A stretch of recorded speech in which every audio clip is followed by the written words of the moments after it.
kapuso, nag-iisip na ba kayo ng mga panregalo para sa Pasko? Kung kaya nyo pong gumastos ng medyo malaki, narito po ang ilang high-tech gadget na pwede ninyong pagpilian. Nakatutok si Dano Tingkungko. Sa bilis ng takbo ng teknolohiya, nakakalula mga pagpipilian kung teki ang reregaluhan mo. Sa unang tingin, animoy ordinaryong laptop lamang ito. Pero dito ka pwedeng manood ng 3D movies at maglaro ng 3D games. Isuot lang espesyal na 3D glasses at voila! Para ka nang nasa 3D theater.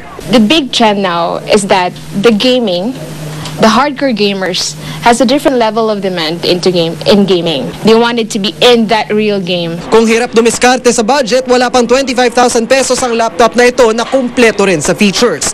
Pero ayon sa ilang mga tech expert, mas patok ngayon sa mga mamimili ang mga tablet computer tulad ng iPad. More of a fashion statement, parang lifestyle. And iPad started it. Na dala-dala mo siya, you can go to a cafe and you just read and touchscreen ang interface mo. Yun ang nagsimula dun eh. Ang tablet na ito, imbes na isa, dalawa ang touchscreen. Sa halagang 50,000 pesos, meron ka ng e-book reader, netbook at portable media player in one. May tablet namang mas maliit pa sa laking 7 inches. Kung masyadong nakakalula ang presyo, di kaya ayaw mo lang ng iPad tulad ng hawak ko ngayon, marami ka na may ibang mapagpipilian sa merkado sa mas mababang presyo.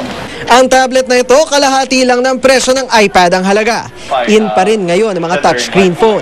Pero kung may mga mamahaling smartphone tulad nito, ang mga bagong labas na cellphone tulad nito, mabibili sa mas murang halaga. Ang cellphone na mga ito, hindi lang touchscreen, maaari pang maging Wi-Fi hotspot. Kaya kahit nasaan ka, maaari ka nang mag-connect sa internet. We're actually going to be seeing more smartphones around. You have a lot more functionality when you get a smartphone.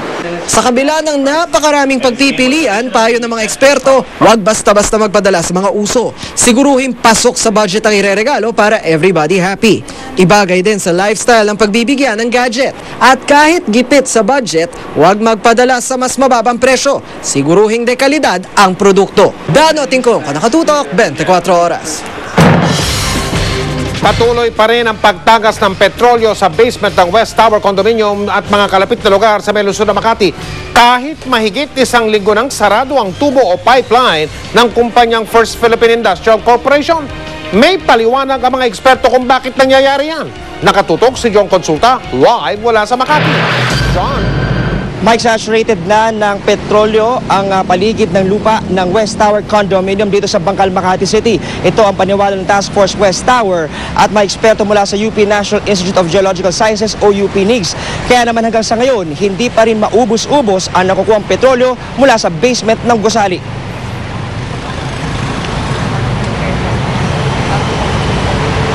Sa pulong ng Task Force West Tower, ipinakita ang kuwang ito na nagpapakita ng malakas na tagas ng petrolyo mula sa lupa sa excavation site.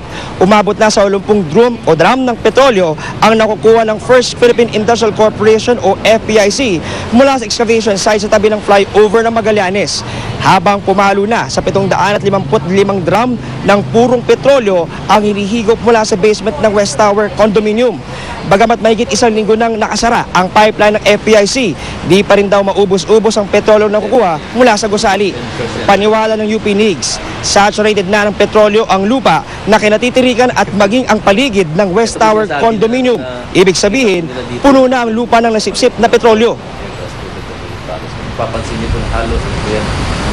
It's been happening, let's say, for months. It's been accumulating there. Tapos dahil na lowest point nga si West Tower mo, yung basement niya. So, surrounding it really are saturated material, saturated with fuel. Maaari pa naman daw maisalba ang lupa sa kontaminasyon, pero di raw birong halaga ang kakailanganin para matustusan ng isang epektibong rehabilitasyon. We cannot really know. But it's fairly safe to say that it is quite pervasive. Kasi siguro ko from the lake to West Tower, it's about close to 100 meters, di ba? Papa. Yun, tapos so malaki yung area, malaki yung volume. Ang next phase ng paglilinis, napakamahal niyan. Napakamahal. I would easily say hundreds of millions, bakit millions maabutin yan. Para matukoy kung may iba pang leak o wala sa iba pang bahagi ng pipeline na nasa loob ng Makati, sisimulan na sa mga susunod na araw ang pagdadagdag sa 34 na monitoring wells ng UP NICS. Inilatag na rin ng mga opisyal ng Makati ang evacuation plan para sa mga apektong residente sakaling magkaroon ng emergency sa lugar. Muli rin daw ipapaalala ng task force sa FPIC ang kahalagahan ng koordinasyon bago sila gumawa ng anumang hakbang sa excavation site. Mas po mag-apat na buwan na po tayo doon, July 12 po nag-umpisa yun. Nakita na po yan, yung sinasabi po na isang yung pinaka-portion na leak, pero hindi po namin alam kung ano po yung sunod na action po ngayon kung maghukay pa po doon sa ilalim ng bridge. Isinasapinal na mic ng mga eksperto sa UP NICS at member ng Task Force Quest Tower ang detalye ng gagawing monitoring wells sa iba pang bahagi ng FPIC pipeline na pasok sa Makati. Mike? John, sa Makatwid, kahit nakumpuni na yung tubo hanggang sa puntong ito, ngayong gabi, wala pa rin kasiguraduhan kung kailan magagamit na ulit yung pipeline o tubo na yan. Gano'n ba yun, John? Mike, maliwanag ang utos na binabaan ng pamahalaan ng lokal na pamahalaan ng Makati na hindi nila papayagang mabuksan ang pipeline ng FPIC hanggat hindi nila natitiyak na wala nang antagas sa 7 kilometro ng pipeline ng FPIC na pasok sa teritoryo ng Makati. Ayaw daw nila magkaroon ng pagdatansya o sugal na maaari pang lumala ang problema kaya kailangan mo nang tapusin ang drilling bago mabuksan ang nasabing pipeline. Mike? Kamusta na ngayon ang daloy ng trapiko papunta dyan sa Magallanes, dyan sa may lugar na yan sa may Makati? Ngayon at nakumpuni na yung tubo na yan, John? Sa ngayon, Mike, ay tuloy-tuloy ang biyahe bagamat mayroong bahagyang pagbagal pagsapit nga ng mga sasakyan dito sa may paanan ng Magallanes flyover. Kapuna-puna kasi, Mike, na isang bahagi ng flyover ang hindi pinapayagang daanan at ito pa rin yung lugar na kung saan ay katabi-katabi mismo ng hukay na isinagawa nga ng FPIC. Kaya tuloy-tuloy lamang ang pag-alala ng mga tauhan ng MMDA at mga tauhan din ng Makati Police para maging maayos ang daloy ng trapiko sa lugar. Mike? Maraming salamat, John Consulta.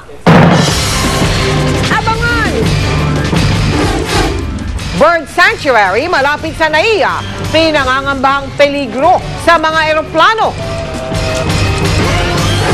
Ang GMA Kapuso Foundation, 20 taon nang nagbibigay ng serbisyong totoo. At ate ni Pangulong Aquino na si Balsi, may ibinuking tungkol sa love life ng Pangulo. Walang patid na pagtutok dito sa 24 oras.